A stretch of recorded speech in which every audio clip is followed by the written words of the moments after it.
Hey everyone, it's Jonathan, and today we've got one more bonus episode for you before we get back into things that are more directly Disney. This episode is another one that will eventually be part of the future Muppet series, and this one comes from a series I did on my other podcast, Every Version Ever, a couple years ago when I did a series on versions of Peter and the Wolf. Trivial Theater and I did a few parody versions of the story, and I'll include them all, but the main interest for the future Muppet series will be that we covered an episode of Muppet Babies and a Sesame Street special. Like I said, anything Henson related will eventually count towards the new series, so Muppet Babies and Sesame Street will be included as potential ideas for future episodes. We'll be back to our regularly scheduled program in the next episode, but in the meantime, here's an Every Version Ever episode from a couple years ago talking about Peter and the Wolf, starring characters from Tiny Toons, the Muppet Babies, and Sesame Street.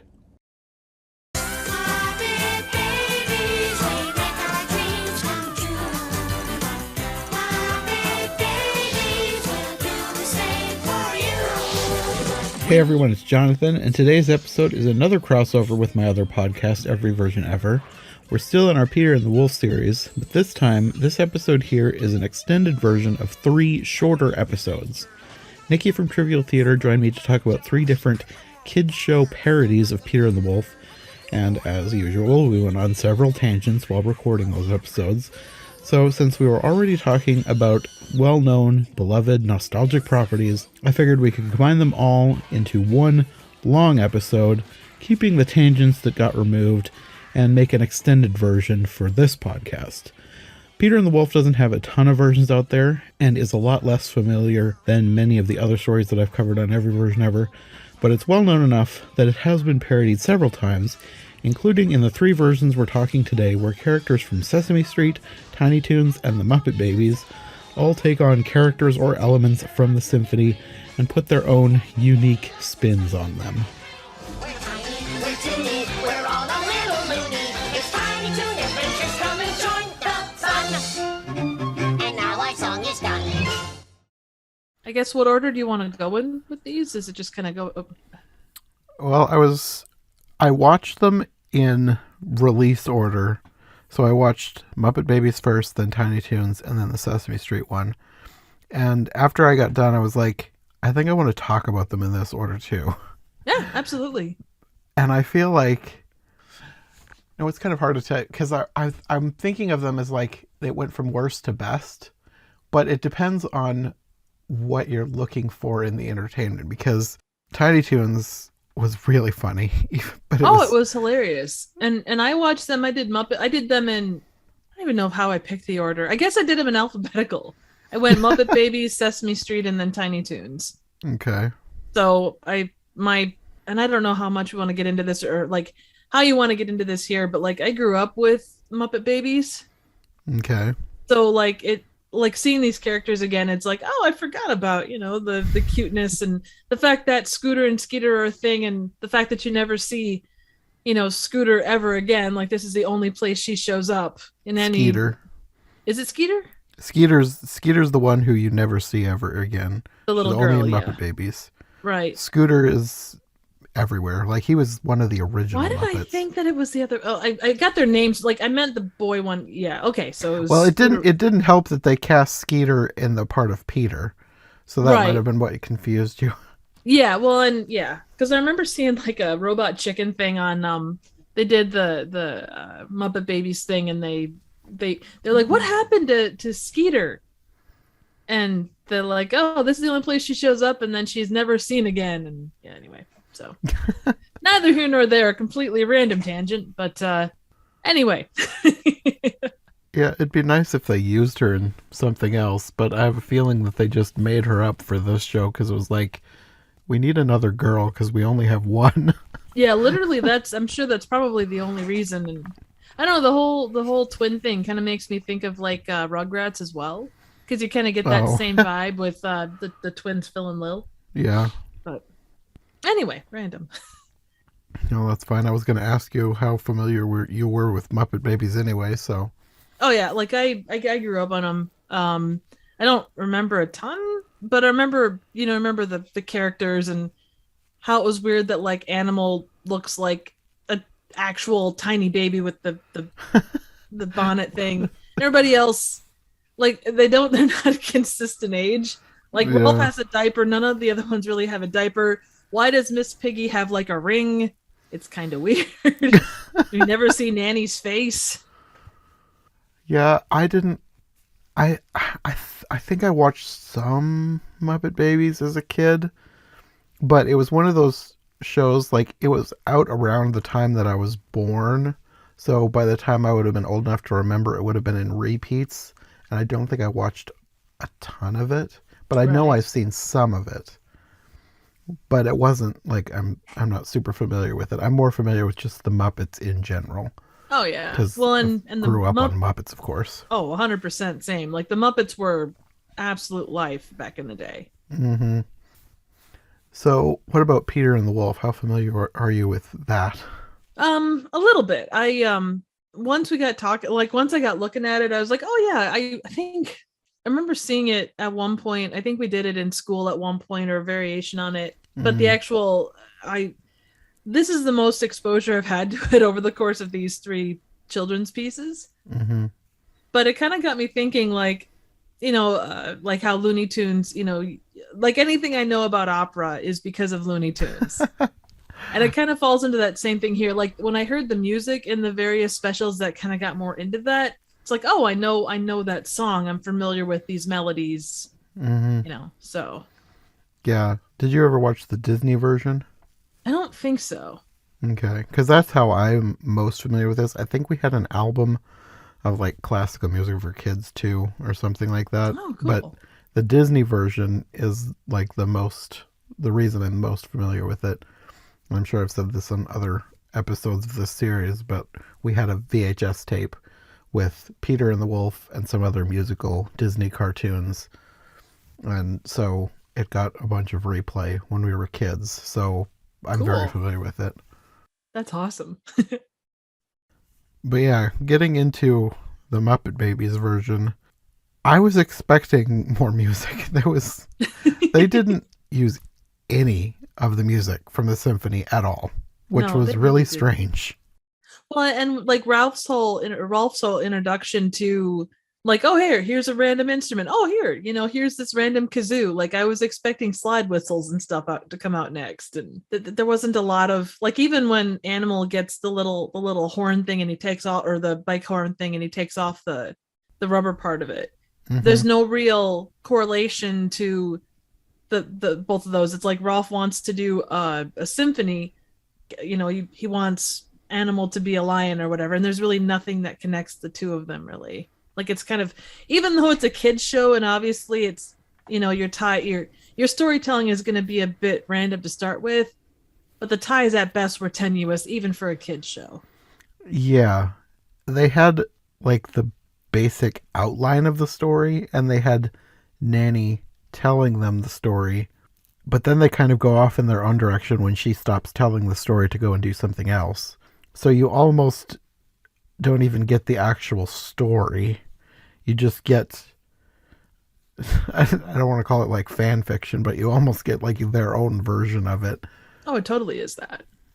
But I did like seeing the different characters take on the different roles. That was the one thing that I was looking forward to in these three pieces, was seeing who was going to be in which character. So I liked seeing like Gonzo as the bird, and Mm-hmm. Skeeter as Peter, and Fozzie as the duck. I did really like that they had Fozzie, like, because in the story, the duck is eaten. So Fozzie is the duck, and they just talk about him disappearing. Like, they very explicitly avoided saying that he was eaten or that he died, even though that's obvious what happened. Which, They that's kind just of the don't case. say it. Yeah, that's kind of the case across all three versions. Like, I guess you kind of get a little bit more of that in Tiny Toons, but even in the Sesame Street version, the We'll get to it, but I loved how they handled it in yeah, the Sesame that was Street that was version. it was so cute. But again, like you say, they didn't really address what actually happened. It was just, oh well, he went goodbye for now. He went to live in a farm out in the country. Something like that. How they picked like Gonzo and Fozzie to be the various animals. They did translate the animals pretty well from the Muppets, I think. Yes, But Scooter looked weird, but they did call that out. Yeah. Scooter was a weird cat. Yeah, he had the weird little, like the little hair thing sticking up in between his ears, and yeah, that was odd. I think Animal would have been a better cat than Scooter. Yeah, but I suppose like Animal is such a weird character to start with. I did notice too that and I forgot this, every time he speaks, like it's almost like he basically starts everything he says with the same kind of noise, which is neither here nor there. It's just one of those random little things. It's like, well, the adult Animal kind of makes weird noises too, just in a deeper voice.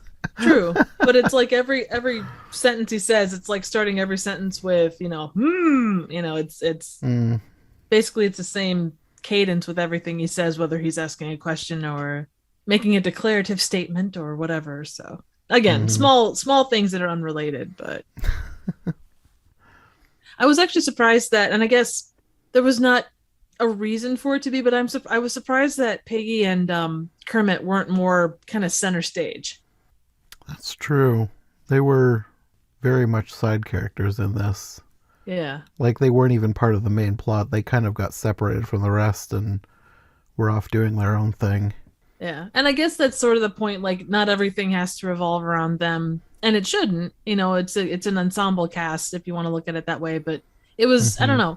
And obviously you wouldn't have had Piggy play Peter by any stretch, but I don't know.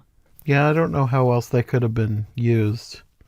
Agreed. Although at the end they had everybody join in on the story. Like I guess they were taking the place of the hunters, because like in the end of the story the hunters help Peter wrangle the wolf and parade him into town to bring to the zoo in like the actual story. So they kind of gave them that position in the end of this. True. But yeah, they weren't otherwise involved in the Peter and the Wolf story. I did like how they were very confused by the accordion. and it terrified everyone else. I guess if you didn't know what it was, hearing that come out of a dark attic. Okay,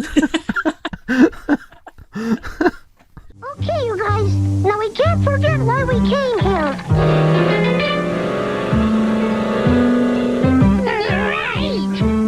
Right! Why did we come here, Skeeter?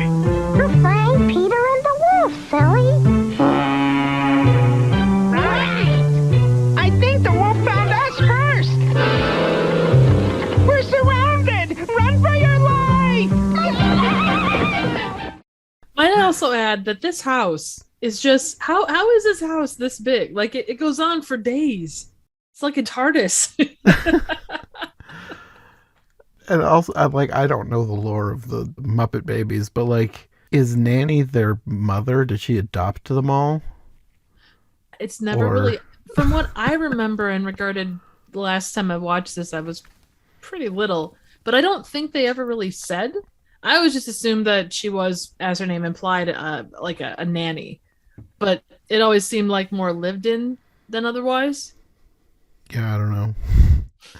I think my guess is that somebody just liked that one scene with all the baby Muppet versions in Muppets Take Manhattan, and we're like, let's turn it into a cartoon and not give it any other thought. Highly possible that that great things have come from less. I guess I don't really have anything more to say about this one. No, not really. There just wasn't a whole lot of Peter and the Wolf in this, other than Nanny telling the story and them making up their own ending for it. Yeah, and given what it is, I mean, it's still, I don't know, the fact that it's still, you've got, I mean, I'm trying to think what probably the age range is for Muppet Babies at the time. Maybe like up to maybe 8 or 9 at most, as far as what the main demographic was for it. I'm not sure. And I'm not the one to ask, because I had much younger siblings, and we watched like toddler shows when I was like 12. So oh no, and I don't mean anything like that. I'm trying to think, like, I guess what I'm trying to say is introducing things like Peter and the Wolf or opera pieces or classic things of this nature at an early age, I mean, is a cool thing, and it's not done perfectly by any stretch. And kind of discussed a little bit about it, but I think it's still a neat thing that they decided to go that route and take the risk to do that. Mm-hmm. Because you don't necessarily see, I don't know, it's not, I don't watch a lot of kids shows obviously, but you don't see that with a lot of shows. Yeah, and I don't keep up with, I mean, I watch a few shows that would be considered kids shows, but I don't keep up with things, so I don't know if they have shows like that or not, like they used to. But yeah, I suppose, I'm not sure. But even just like they had when Piggy and Kermit were carrying around the accordion, they had like the old black and white, I think it was of Laurel and Hardy's piano moving short. It was a silent from way back, probably the 1920s or maybe the 30s. And it's just kind of a neat little additional thing in there. yeah, I think they still try to do some things like that in kid shows, like throw in little nods to things for adults. Yeah. Well, and too, if you're fast forwarding, because this was probably what, late 80s, mid to late 80s. Probably, I'm not sure the exact year. Let me see if I can. 89. Okay. Then yeah, it would have been, the you're talking 30 additional years of history, so stuff, from the 90s would be considered, relatively legend media or legacy media for things like that. Okay, well, I guess that's probably the end of Muppet Babies. It was cute. I just wish there had been more actual music and story. Yeah, no, it's just, 100%. It's so weird that they didn't use the music at all. I guess I was expecting them to do like that, because like Animal had that little horn and Rolf had the piano. I was expecting them to do like their version of it, like do the music, but have it on completely different instruments than what it is in the actual symphony. Oh, agreed. But then they just never did. And it definitely was its own thing. But to some extent, I mean, the Muppets have always kind of done their own thing in that respect, yeah? Yeah, depending on the version. But it's kind of weird when I thinking back of different things that the Muppets have done, like Muppet Wizard of Oz. I remember watching that and I was like, this is closer to the book than the MGM version of Wizard of Oz. Yeah. It's wow. Strangely loyal to the source material. Like, of course, they had their own Muppety spin on things, but like they had actual silver shoes because the ruby slippers were from the MGM version. The book had silver shoes. They had 4 witches. Just so many weird little things that are directly from the book that the MGM version just never did. Well, do you think with at least the shoe part of it, they probably couldn't use the ruby slippers because that was a specifically MGM thing? Yeah, no version can do ruby slippers unless they pay MGM gobs of money. So anytime you've seen ruby slippers in any other Oz media, they have paid lots of money to be able to use ruby slippers. Because at this point, people would think it's weird because they're so iconic to the story of the Wizard of Oz, even though they're not from the book. Right. In a lot of ways, it almost counts for more in that respect. Well, I think that's probably why people are willing to pay that much to use them. Oh yeah. Money is spent for reasons. There's no doubt about that. Mm-hmm. Okay, on to Tiny Toons, Buster and the Wolverine. Yes. They're tiny, they're toony, they're all a little loony. How familiar with Tiny Toons are you? I grew up on as a kid? I grew up on Looney Tunes. So yeah, there was a little bit of Tiny Toons that I knew about, but I didn't really watch a ton of it. Mm-hmm. But I understand the characters and kind of how they play in and all that stuff. So yeah, I'm same. Looney Tunes every Saturday had to watch Looney Tunes. That was the most important show. And Tiny Toons, we didn't have cable, so the only time I watched Tiny Toons was like going to Grandma's house. And I loved Tiny Toons when I was able to watch it, but I didn't get to watch it very often. Just that was one of those shows that you could only see when you go to Grandma and Grandpa's because they had cable and we didn't. little things like that are always awesome. So yeah, I watched Tiny Toons off and on as a kid. I got the DVDs later on when they started releasing DVDs. So I've watched a lot more as an adult than I did as a kid. And this was another one. I guess I was expecting them to do. I'm not sure how much of the music they used. I don't think they used any of it. I thought I heard maybe a tiny bit of it at one point, but I guess this is another case where I was expecting them to do their own thing because they each had their own instruments that were not the instruments used in the actual symphony. So I expected them to play it themselves, like on the trumpet and electric guitar and whatever else they had. And they also didn't do a whole lot as far as like trying to do one-on-one comparisons for the characters. Because I guess I expected Buster to be Peter, but then you also had Babs too, so I guess it would make sense for them to have both of them be in the Peter character role. But then you have characters that like they don't fit into the story at all. You have Hampton, for some reason, the pig. And I there mean, wasn't a pig in the movie or in the original thing. My goodness, I mean. but you have characters that they're perfect for the roles that they could have had, like Plucky Duck, and then you have Furball and Sweetie because there's a cat and a bird. Mm-hmm. That's what I was thinking too as it went along. It was odd that they didn't stick a little bit more with that. Mm-hmm. It seemed like they kind of went with their ideas, but then they kind of ran out and just kind of started scrambling for anything that would work. Yeah, and I guess I expected it to be more close to the actual symphony, especially because of the way they opened with Elmira introducing like at an actual symphony hall. Yeah, the cereal bowl. Yeah.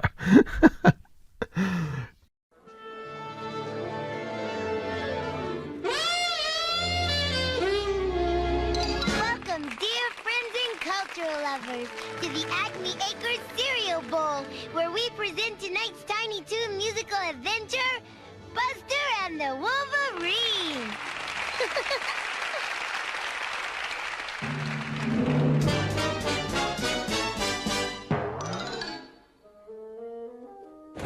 Lovely, isn't it?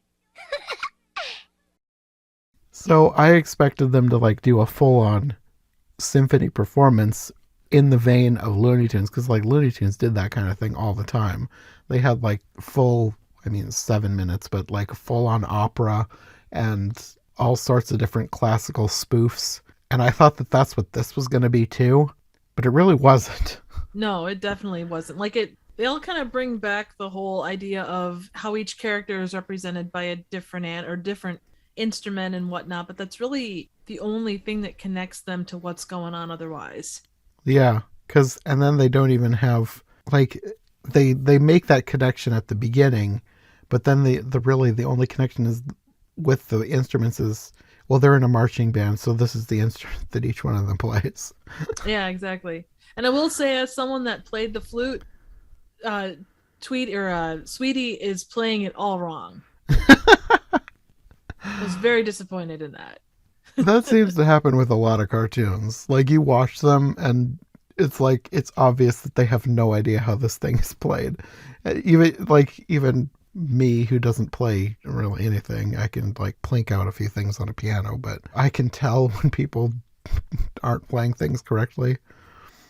And it's also like, it also bugs me, like with cartoons, like you ever watch anyone knit in cartoons, it is obvious they have no idea how to knit, because I know how to knit and they hold the needles all wrong. You will get nothing holding the needles like that. Like the stereotypical granny holding knitting needles and like a scarf like snakes out of the knit. That does not happen.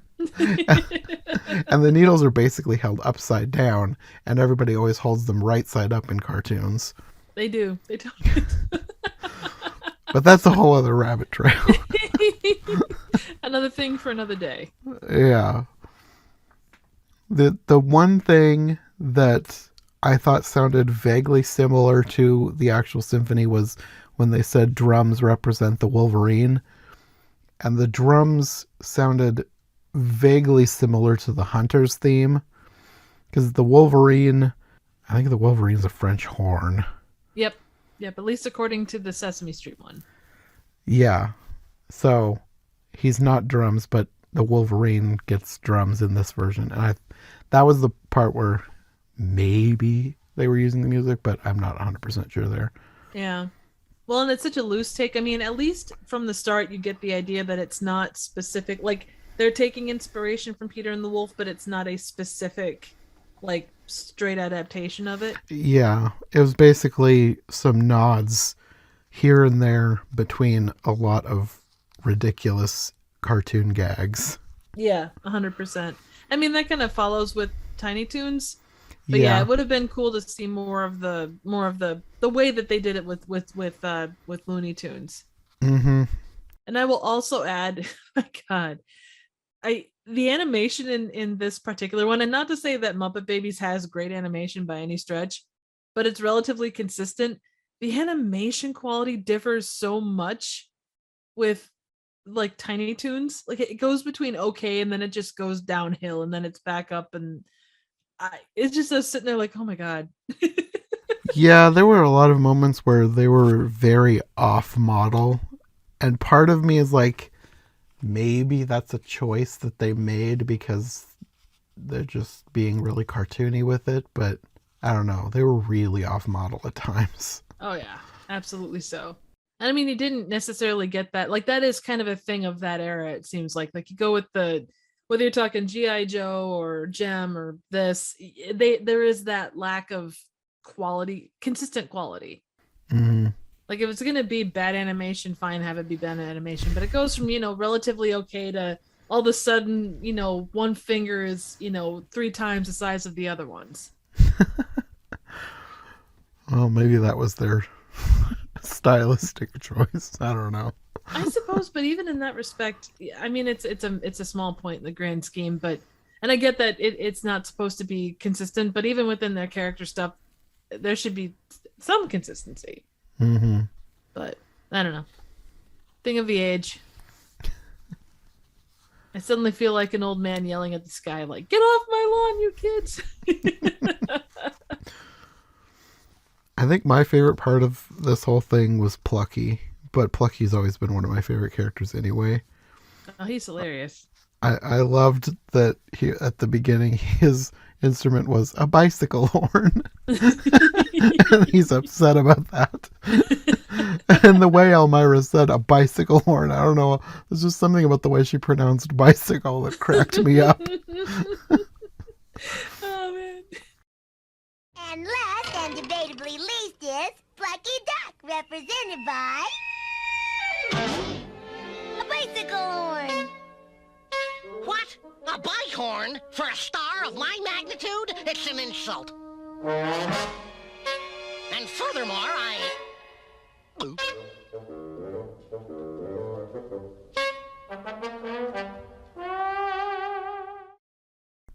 I really enjoy Hamilton. He's just such a random character. And I don't know, like, spends his time sweeping, and the whole, like, when we're introduced to him with the tuba, just the way he plays it, it feels very, very Looney Tunes-esque. They do a good job of making things feel Looney Tunes-esque. Oh, very much. Like, it really is a spiritual successor to the Looney Tunes, and the Looney Tunes show up in the show from time to time, too. And you even had one character in this, the Mina Bird thing, was from Looney Tunes. Oh yeah, that was great. I loved later on too when Plucky, he's sick of, like, because he ended up swallowing the bicycle horn. He's sick of, like, having to squeeze his stomach. He wants a new instrument, and a pipe organ falls on his head. And then a bagpipe right after that. And then his line after that, when he's trying to, like, they think that Hampton has been eaten, so they're all trying to avenge his death, and he wants to be the one to capture it, and he says, "They say music can soothe the savage beast. One toot on this musical vacuum cleaner and Wolvie will be eating out of my hands." And then the Wolverine snatches the bagpipe out of his hands and eats it.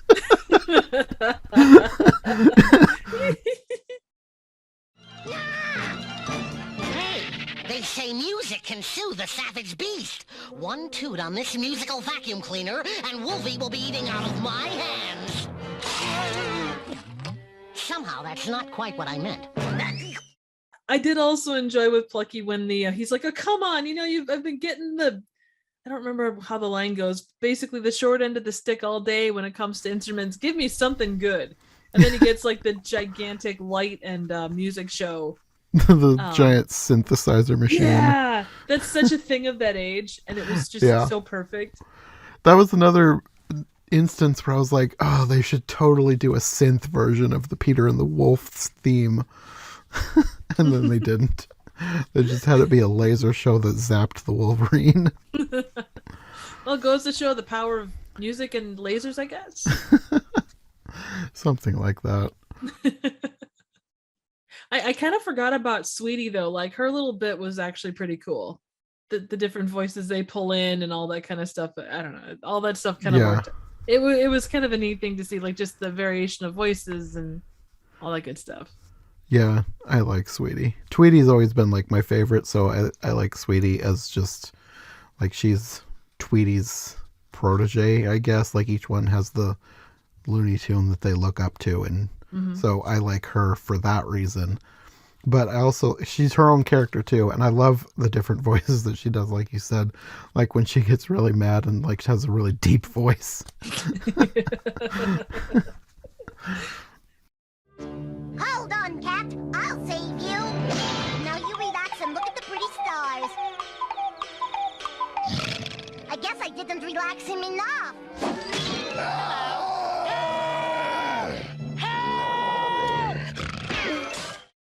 I was looking at the end too, just some of the voice talent that they use for this. Like, there's still a lot of them are still doing it, and not to say this was like 50 years ago, but a lot of that voice talent is still doing a lot of voice work today.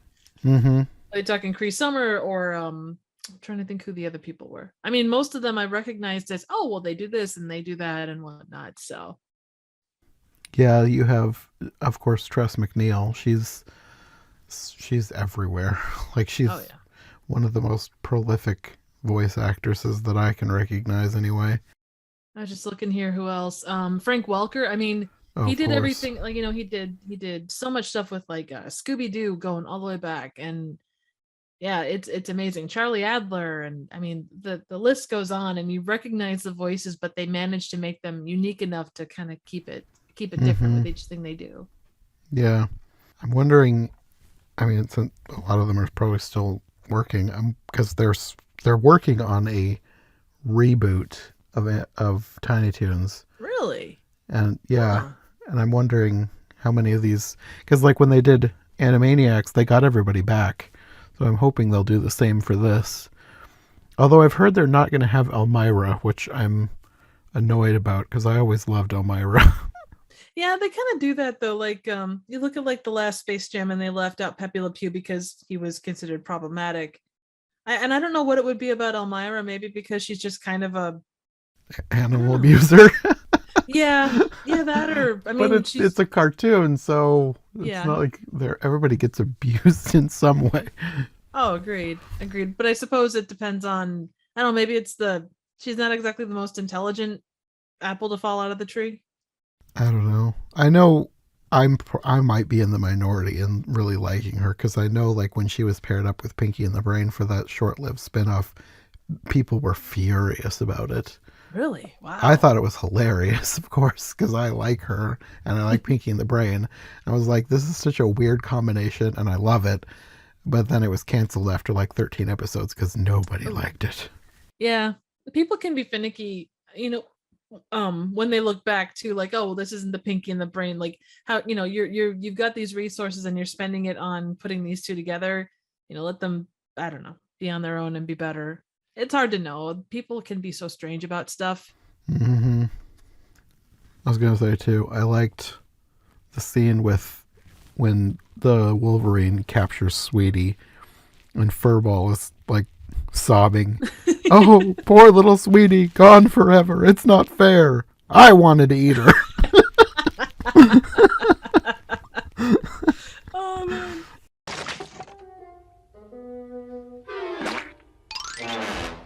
No, poor little Sweetie. Gone forever. It's not fair. I wanted to eat her. And when everybody gets eaten, just that whole sequence, I don't know, like it's so silly. It's They're so like, oh, Looney they're still Tunes. alive inside. Hey guys, you all right?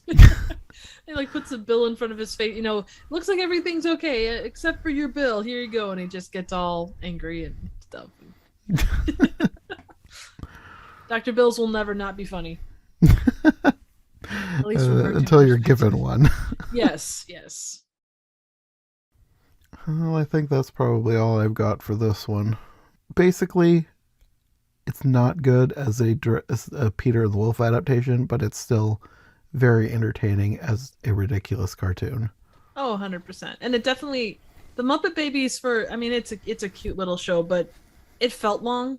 Like it felt almost half an hour. Yes. This one didn't. Like it had moments where it dragged, but by and large, it was much more entertaining. It had a lot more going on. The characters were more dynamic. But again, just looking at the shows, there's a much different demographic, generally speaking.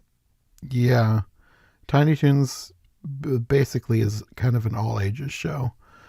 Like, I mean, they market it to kids, but they make it specifically for anybody. Like, literally anybody can watch it and be entertained. Oh, yeah. And Muppet Babies, it's for little kids. Exactly. I was kind of bored. Yeah, and it's, again, it fits the demographic that it's supposed to hit. Mm-hmm. And it was probably a cool way for little kids to learn about, even if just a little bit of an introduction to Peter and the Wolf. Mm-hmm. But yeah, it definitely, if you're anyone outside of that, it did lack a bit, so. Moving on to Sesame Street, this is the one where if you want an actual good introduction to Peter and the Wolf for little kids, this is perfect. Oh, it's very good. This is what I wanted all the other things to be. So you're saying you saved the best for last? Yeah, and I mean, I think I probably, as like a piece of entertainment, I probably was a little bit more entertained by Tiny Toons as far as like it being hilarious. But I enjoyed this one more as an adaptation of Peter and the Wolf because they did everything that they needed to. Right.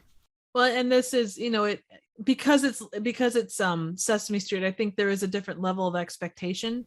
If they didn't do a decent, solid version, then you'd look at it and go, okay, you spent 40 minutes or whatever telling this tale and it wasn't semi-accurate.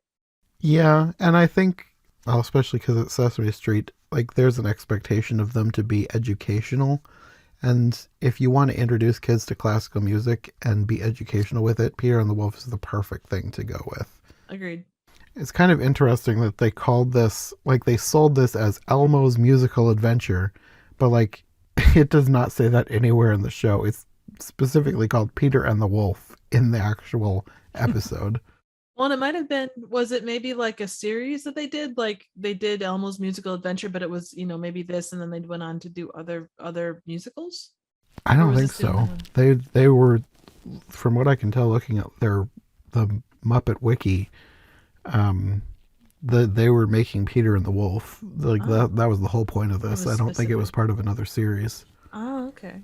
I think they were just kind of using Elmo's star power to sell the tape, probably. Oh, no, absolutely. And I mean, then and now, I mean, Elmo is one of those driving forces. I mean, for whatever you've got, for whatever Big Bird or Zoe or any of the others, or Grover, whoever bring to the table, I mean, Elmo is kind of the star of the show.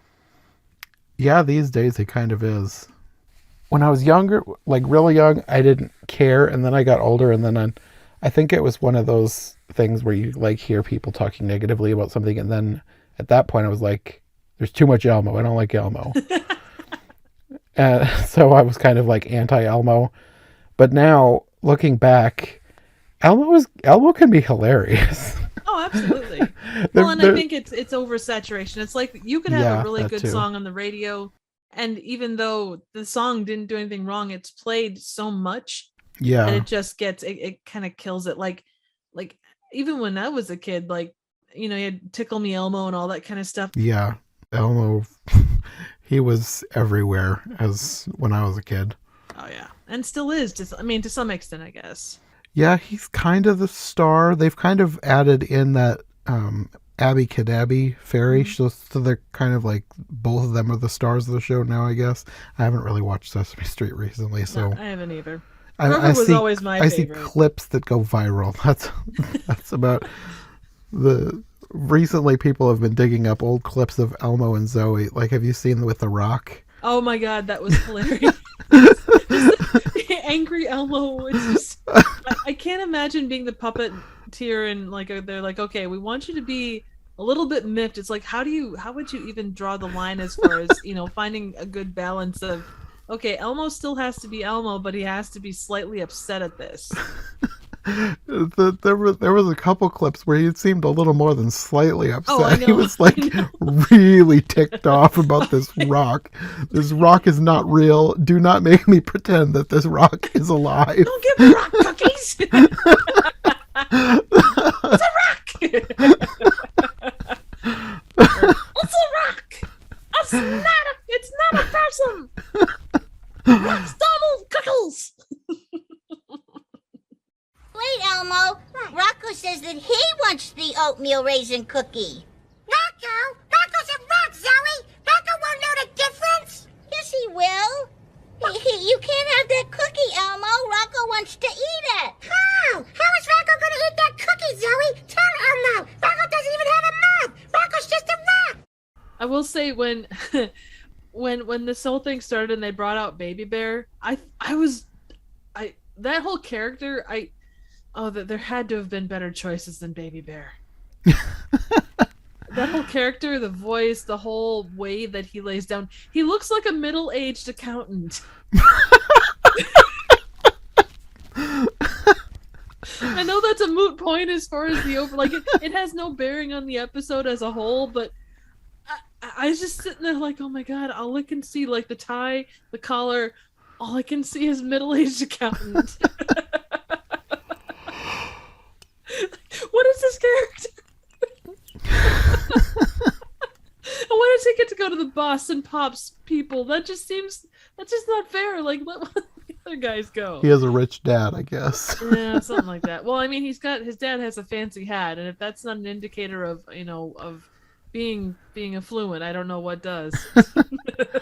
Plus, his dad apparently is like best friends with the director of the Boston Pops, so that would have been an interesting story as far as the background. Like, oh, how did these two meet? How did they become friends? Did they go to college it's one together? of those things. It's like there was like so many times I'm thinking, I guess, specifically of like watching Arthur. Did you ever watch Arthur as a kid? A little bit, yeah. So anytime that they would have like a celebrity guest, they would have it like somehow be related to one of the characters. It happens. Like that seemed to happen in a bunch of old shows. Like Arthur is the one that comes to mind the most. Just they want a celebrity, so like, oh, this is my uncle, my third great uncle on my mom's side. Twice removed, of course. Oh, I remember like reruns of shows back in the 80s. Like there was one where Nancy Reagan showed up and she's just like, the whole Say No to Drugs campaign. And it's just like, where did you come from? How did you show up at this random, suburban home, That reminds me of another one. Speaking of 80s, I guess this might have been 90s, 80s or 90s. I don't know. They had Steve Urkel show up on Full House, and he was the cousin of one of DJ's friends. Well, that's incredible. Some of the I'm trying to think. Someone once did, and it's totally off topic, but someone once did a like a chart to kind of show kind of chart the path of all these shows. Oh, I know that what you're talking about. There was a website that did that like years ago. I don't remember what it was. I was obsessed with that website for a while. Yeah, it was great. It's like 6 degrees of separation levels, but it's like Cheers is connected to this, and Different Strokes is connected to this, and just like the connections across the board. Like if you took away the one base show, you would have lost like half of the primetime television that showed up on any of the major networks. Yeah, they had them all grouped into like shared universes because like different shows would cross over with others, and then you'd have instances where like a show from one universe crossed over with a show from another universe, so that all of these had to merge into one universe. And then at one point somebody realized like there was one show, I don't remember what the show was called, but like the very last episode of the show revealed that the whole thing was a dream of a kid. Oh yeah. Who, Saint Elsewhere was the show. It was a yeah. it was a hospital show from the early 90s, I think. But it's like Denzel Washington was one of the like early guys in that show. It was the amount of people on that show was crazy, but yeah, it was basically the dream of a kid, and I think the kids ward of some hospital or something like that. Yeah, but so since this show had crossed over with this other show that had crossed over with this other show that bled into this whole shared universe, it was like, does that mean that every single show, like at this point it was like 20, 30, 40, 50 shows, does that mean that this kid just dreamed all of these shows because this one show turned out to be not real? Yes, that the answer you're searching for is an absolute resounding yes. And you want to go down rabbit holes. There are theories about all of the Pixar movies all being part of the shared universe. Yeah, the it's probably just called the Pixar universe. Super Carlin Brothers. Every time a new movie comes out, they've got to fit that in there somehow. Oh yeah. At first I was like, this is an interesting theory, and now it's like, well, how are they going to try and cram this one in there?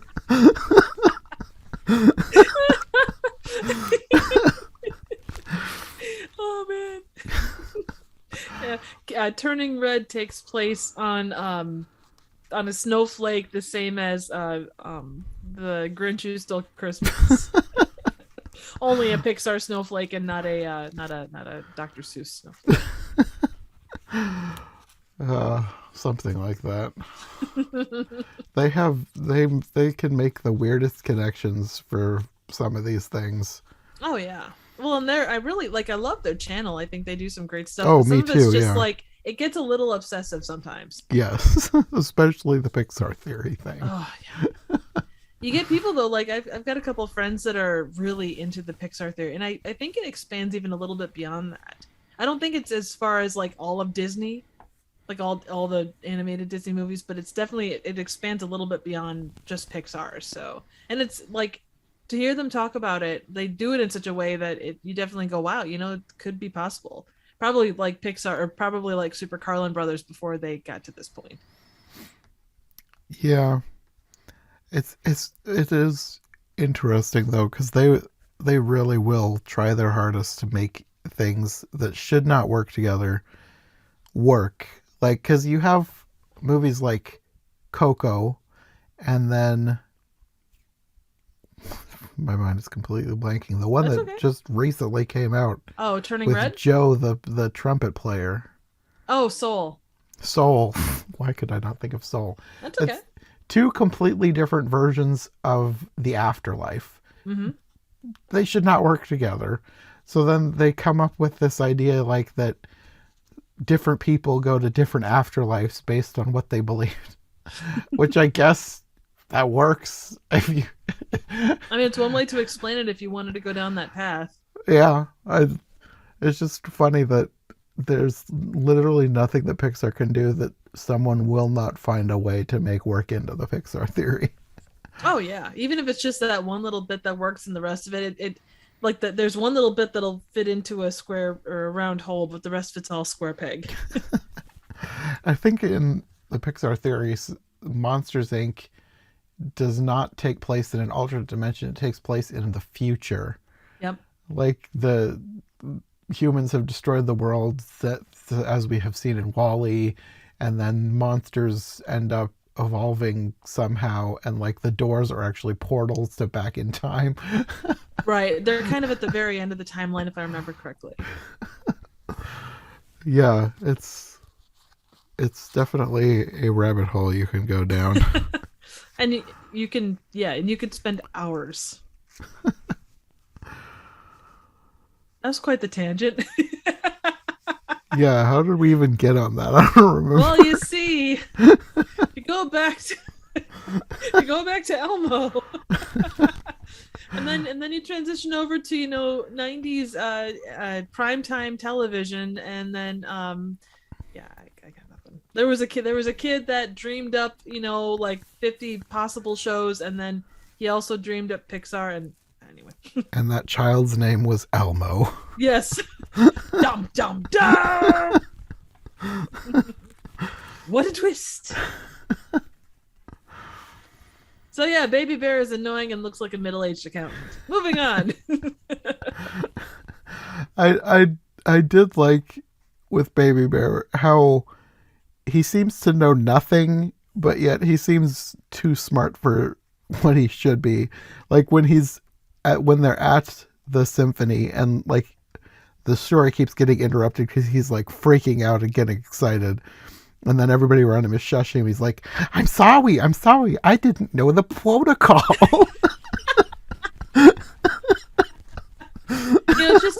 He knows the stuff, but he just gets excited. He gets to see the Boston Pops Orchestra. I mean, yeah. How could you not get excited and forget things? There are times when I'm watching the Boston Pops Orchestra that I forget to breathe. So. So the thing that I liked most about this one, I guess, is like I've talked about with other things, and like in a lot of different versions of different things, is seeing which character gets cast in which part. Oh, yeah. So, of course, you get Elmo as Peter in this version. And I really liked that they made Big Bird be the grandpa. And they, like, this is the grumpiest Big Bird has ever been. Like, Big Bird is usually like a ray of sunshine, so sweet and innocent. And this is like, he's chewing Elmo out for being disobedient. Oh, absolutely. Well, someone's got to keep Elmo in line, and it's good to know that at the end of the day, Big Bird fills that role where needed. And then you also had Zoe as the bird, and the duck was Telly, and I loved Oscar as the cat. That was good, but Telly as the duck, just that whole part was so cute. Yes, and like through the whole thing, I was waiting because if you've seen any other version, you know the duck gets eaten. And I was like, how is Sesame Street going to handle one of their characters getting devoured by a wolf? They handled it with, Sesame Street rarely does things in a way that isn't like really well done. Like it's well thought out and it makes sense. And this is just, there's no misstep there. It's cute. It's and funny. Yeah, and it's funny for more than just little kids. Like a little kid's gonna laugh at that and go, hee hee hee. Telly took off his bill, hee hee hee hee. But then adults can look at it and go, well, that's kind of smirk at it and kind of say, oh, that's pretty cute. Yeah, because it's Sesame Street. You're not going to have a character straight up die, but I love that they have the narrator say that he gets eaten, and then Telly's like, nobody told me about this, I'm out of here. Rips off his beak and stomps out. But no matter how hard the duck tried to run, he couldn't escape the wolf. What's happening? He was getting nearer and nearer, catching up to him. Is he all right? And then he ate him. What? Whoa. Stop everything. He eats me? Nobody told me that the duck gets eaten in this story. Well, you can forget it. Well, I quit. Huh? Where's he going? That's it? You mean he's gonna leave us with the wolf while he's still hungry? And I love that he came back later as a hunter. It's like, I don't want to leave completely, so I'm just gonna come back as a different character. And the fact that the hunter was the two-headed, and I love the two-headed monster. I loved them as a kid. I was glad to see them have a role. I hadn't seen them in anything in ages. I thought they made a great hunter. Oh yeah, and it's a pair of hunters. Oh yeah, well, and that's one thing too. Across the board, and obviously it's more than just an average episode of Sesame Street, but there's so much that goes into it.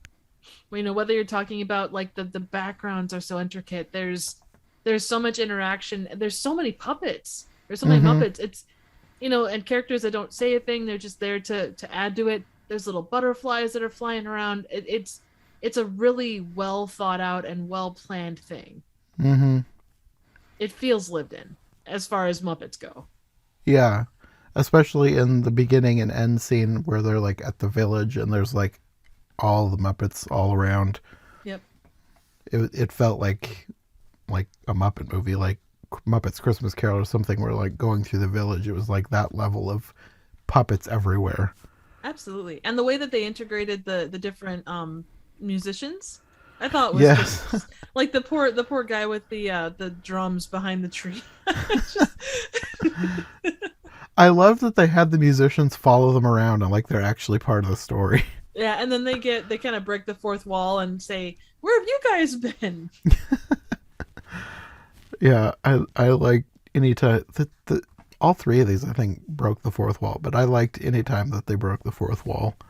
Yeah, and it's cute, and it's you can appreciate it as a little kid, but you can also appreciate it as an adult or just kind of watching it. I mean, I can't say that I would pick up this and watch it offhandedly, but it was entertaining and it had some very cute bits. It was informational. You can appreciate what it is regardless of age. Yeah. I mean, I love Muppets, whether they're the Muppets or the Sesame Street Muppets. They're usually very entertaining. Very much. I also liked going back to Baby Bear. He was kind of annoying at times, especially when he kept interrupting.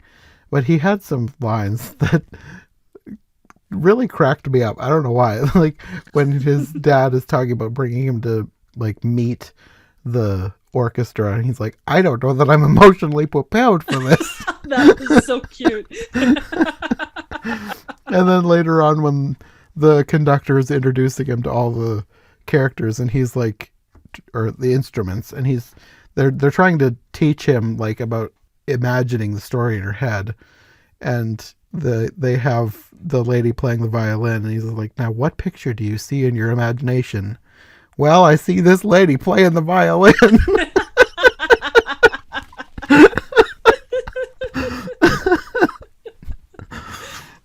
Oh man, yeah, those are very good.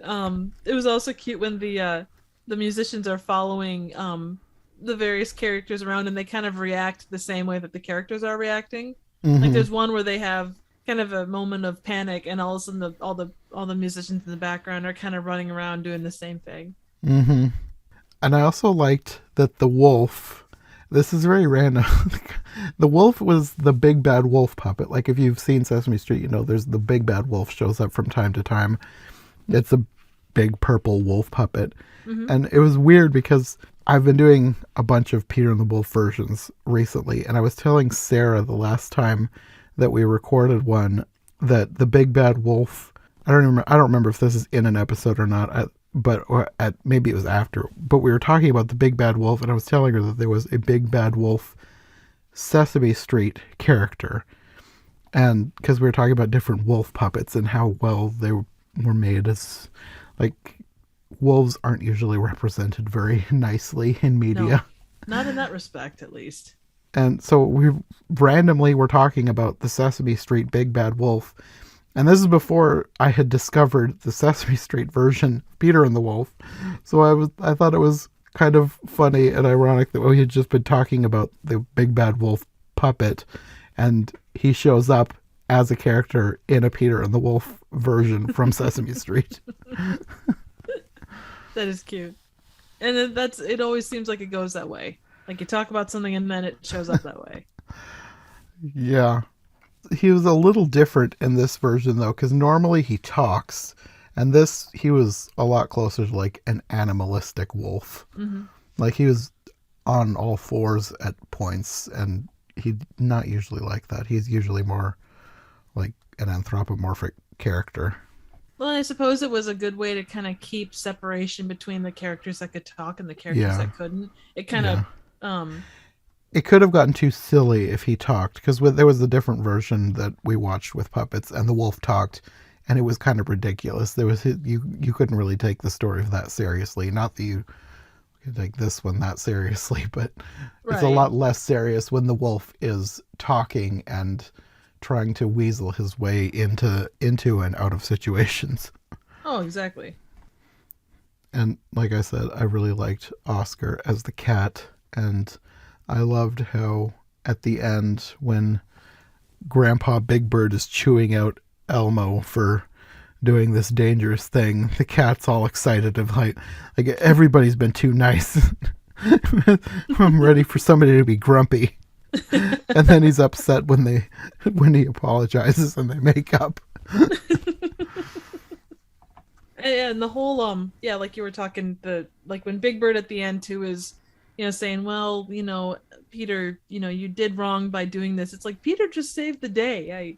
What you can't fault him for, saving everything and basically making, the wolf, not a bad guy anymore and all that good stuff. Mm-hmm. Well, I think that's true to most versions of the story anyways, because you usually have the grandpa upset that Peter went out and went after the wolf on his own, but he's still proud of him for actually somehow capturing this wolf, even though he's a small child. Brains over bronze, right? Yeah. And the eyebrows on the bad wolf puppet are hilarious. Yeah, that's kind of the character's defining feature on Sesame Street. Giant caterpillar eyebrows. You know what? I wouldn't expect anything less. He's kind of like Bert. He needs to maybe go visit the salon and have them pluck them down a little bit. He wouldn't be as iconic without his giant bushy brows. That is true. It is totally adorable. It's just, it's such a cute version. And like you said, it is the most true to it. You get the music.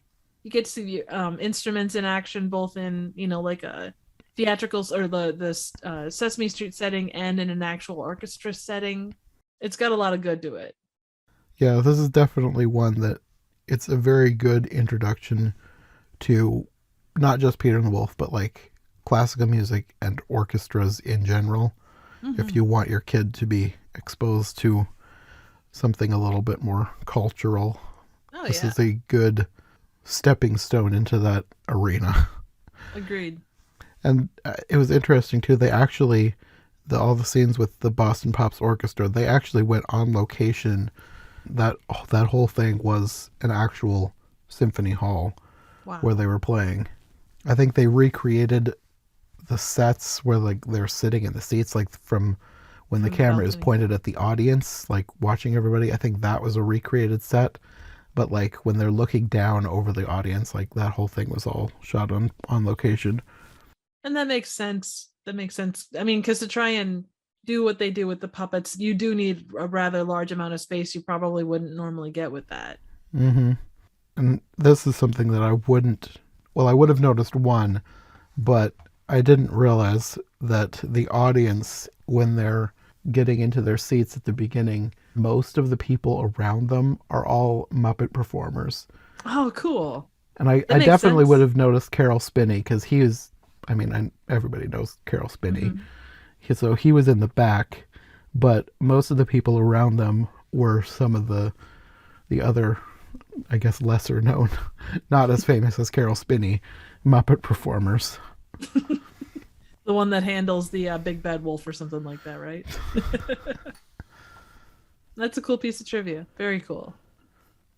So where does this one rank for you as far as amongst all the other ones that you've reviewed? Maybe third. It depends on... There's one that I watched that I haven't decided exactly how I feel about it yet. Like, it is bizarre. Like, it did Peter and the Wolf and then went off on a whole different direction, and the puppets were weird, but it was, like, bizarrely entertaining. So, even though I was confused for at least half of it, I did like it. And it might be my second favorite version. But then there was another one with Art Carney. Oh my God! Did he do as good of a job as he did in the Star Wars Holiday Special? Yeah. I mean, it was really cheesy, but it was entertaining. So I don't know if that one should be up in my top ranking or not.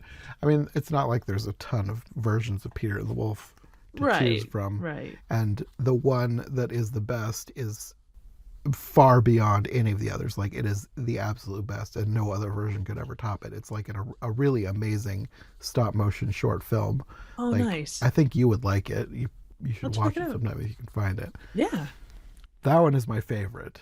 And then the others are like really far down below that. But the Sesame Street one is near the top of the second tier versions that I've seen. I get you. Well, and you can see the work that went into it. You can tell that there's love towards all parts of it. Yes. Plus, I mean, it's Muppets, so yeah, I love Muppets. You have good taste. Well, yeah, I think that's about all for these. Yeah. I'm glad we could do these because I was about to wrap up my Peter and the Wolf series, and then I don't know how I missed these because when I was looking for different versions, I did not see these in any list, and suddenly I noticed these in like a line on Wikipedia, and I was like, oh no, I can't not do Muppets, Sesame Street, and Tiny Toons. I cannot not do them. So I had to get you on board too, because I mean, gotta have you involved somehow, because you hadn't done any Peter and the Wolf yet. Well, and it's been an absolute pleasure. Like I say, I kind of feel bad because I know the music. Like it's one of those things where you hear it and you just know it, but you don't necessarily know where it comes from. And I mean, it was informational for me. Like there was a lot that I had never, or if you did, you'd learned it as a kid and you kind of forgot about some of it. So it was a cool little walk down memory lane with some of the things I grew up with. Yeah. Yeah, I hadn't seen Tiny Toons in a long time, even though like I bought the DVDs years ago, but I hadn't watched them in ages. So it was nice to see them again. Oh, absolutely. And I mean, anything like that is going to be a time and place thing. If you don't have a reason to watch them, and they're not necessarily something you're going to sit down and just watch. Yeah. None of these really were. So it's nice that these series kind of give me an excuse to watch some things that I probably wouldn't have seen otherwise. Oh, yeah. Plus, I mean, how often do you get to watch someone, play a bassoon?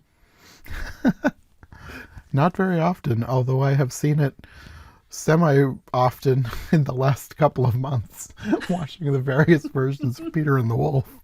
There you go. You have been fulfilled then. I'm just kind of watching back over stuff as we go along here, and man, they knew how to tie knots in that poor wolf. It wasn't going anywhere. Oh yeah, I loved the scene when everybody like jumps on the wolf. Like, just throw the puppets at him. On the count of 3.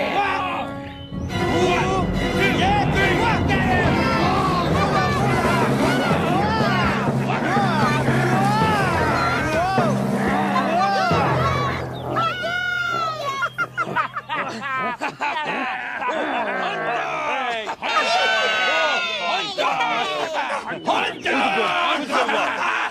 It's okay. I won't let him hurt you, but no more of that stuff, okay? Yeah, he's a good boy, yeah. Okay. Well, that is the way to ultimately, tackle a wolf. Y'all just kind of pig pile. I mean, I wouldn't trust myself any other way. If there's a lot of people, you gotta all go at once.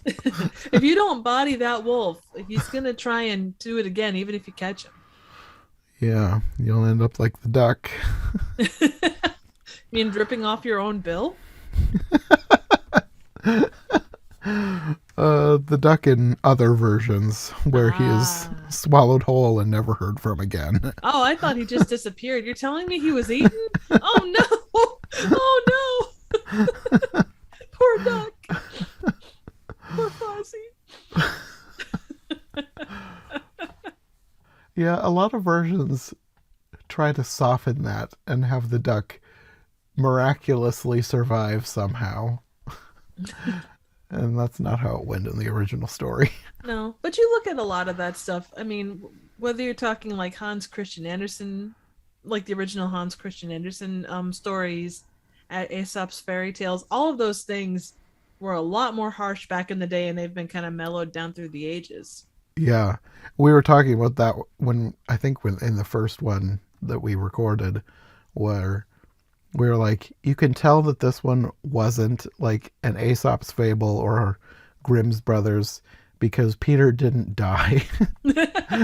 Only the duck did. Exactly. If the Grimm's Brothers had written this, the wolf would have eaten Peter, and the moral would have been, listen to your grandfather, you'll be devoured by a wolf. Generally speaking, that is incredibly good life advice that not enough people listen to.